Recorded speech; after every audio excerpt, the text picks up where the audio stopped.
जगत संसारा विपत्ति राम सबहि पे डाला।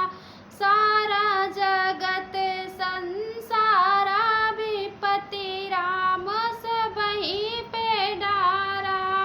भैया बहिनी एक कोखिया के जन्मे, भैया बहिनी एक कोखिया के जन्म। बहिनी भाई ससुराला विपत्ति राम सबहि पे डाला।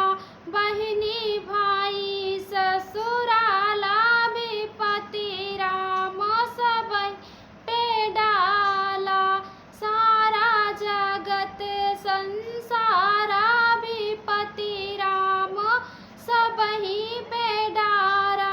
सारा जगत संसारा विपत्ति राम सबहि पे डाला। चंदा यो सूरज एक कोखिया के जन्मे, चंदा यो सूरज एक कोखिया के जन्मे। दुई नौ उए दुई की धारा विपत्ति राम सबहि पे डाला। दुई नौ उए दुई की धारा विपत्ति राम सबहि पे डाला। सारा जगत संसारा विपत्ति राम सबहि पे डाला।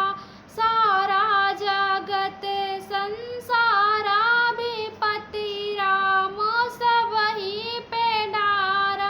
गंगा यो जमुना एक कोखिया के जन्मी, गंगा यो जमुना एक कोखिया के जन्मी। दुई नौ बहाई दुई की धारा विपत्ति राम सबहि पे डाला। दुई नौ बहाई दुई की धारा विपत्ति राम सबहि पे